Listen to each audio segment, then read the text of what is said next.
Hi viewers, welcome to our channel. இன்றைக்கி நம்ம சேனலில் என்ன ரெசிபி பார்க்க போகிறோன்னா, இட்லி தோசைக்கு தொட்டுக்கிற மாதிரி சூப்பரான ஒரு குருமாங்க. ரொம்பவே சிம்பிளாக ஈஸியாக பண்ண போகிறோம் தக்காளி குருமா. சூப்பரான இந்த தக்காளி குருமா எப்படி பண்ணுறதுன்னு பார்க்குறதுக்கு முன்னால் நம்ம சேனல் இப்போ தான் ஃபஸ்ட் டைம் பார்க்குறீங்கன்னா கண்டிப்பாக சப்ஸ்கிரைப் பண்ணிடுங்க.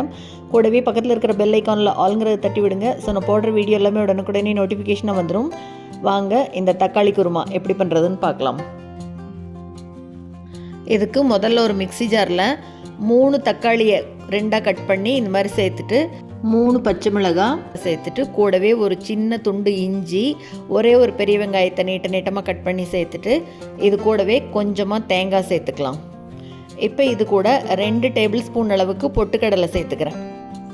கூடவே 1/2 டீஸ்பூன் அளவு மிளகாய் தூள் சேர்த்துட்டு இப்போ இது கூட ஒரு சின்ன துண்டு பட்டை, 2 கிராம்பு எல்லாத்தையும் சேர்த்து தண்ணி எதுவும் சேர்த்தாமல் நல்லா நைஸாக இந்த மாதிரி அரைச்சி வச்சுக்கலாம். இருக்கட்டும்.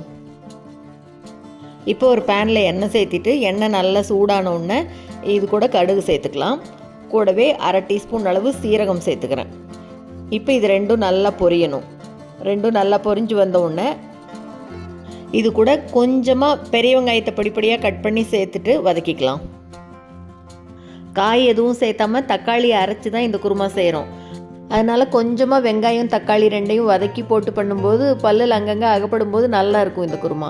இப்போ இது கூடவே ஒரு கொத்து கருவேப்பிலையும் சேர்த்துட்டு நல்லா வதக்கி விட்டுட்டு வெங்காயம் பாதி அளவு வதங்கினோடனே ஒரே ஒரு தக்காளியை கட் பண்ணி சேர்த்துக்கலாம். தக்காளி நல்லா வதங்கணும்.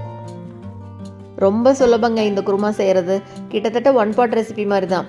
எல்லாத்தையும் அரைச்சி எடுத்துகிட்டு வெங்காயம் தக்காளியோடு வதக்கி இதை சேர்த்து கலக்கினோம்னா குருமா ரெடி ஆயிரும். இப்போ தக்காளி நல்லா வதங்கினோடனே அரைச்சி வச்ச விடுதை சேர்த்துக்கலாம். விடுது சேர்த்தினோடனே அடுப்பை கொஞ்சம் சிம்மில் வச்சிடலாம், லேசாக தெறிக்கும். இப்போ எல்லாத்தையும் நல்லா ஒரு தடவை கலந்து விட்டுறலாம். செய்கிறது ரொம்ப சுலபமாக இருக்குது பாருங்கள் இந்த குருமா. டேஸ்ட்டும் அதை விட அருமையாக இருக்கும். பேச்சுலர்ஸ் கூட டக்குன்னு செஞ்சிடலாம். இப்போ இதுக்கு தேவையான அளவு உப்பு, கொஞ்சமாக மஞ்சள் தூள் சேர்த்து நல்லா கலந்து விட்டுறலாம். நல்லா கலந்துட்டு இப்போ இந்த மிக்ஸி ஜார்லையே கொஞ்சம் தண்ணி சேர்த்து நல்லா அலசி அதையும் சேர்த்துக்கலாம். கொஞ்சம் தாராளமாகவே சேர்த்துக்கலாம் தண்ணி. வெங்காயம் தக்காளி பச்சை வாசனை போகணும். ஒரு 3லிருந்து 5 நிமிஷம் விடலாம், கொதி வரட்டும். பாருங்கள், குருமா இந்த கன்சிஸ்டன்சியில் இருக்கணும். கொஞ்சம் எடுத்து இப்படி ஊற்றுற மாதிரி இருக்கணும். கொதி வரட்டும். இட்லி தோசை எதுக்கு வேணால் தொட்டுக்கலாம், நல்லா இருக்குங்க. கொதி வர ஆரம்பிச்சிருச்சு.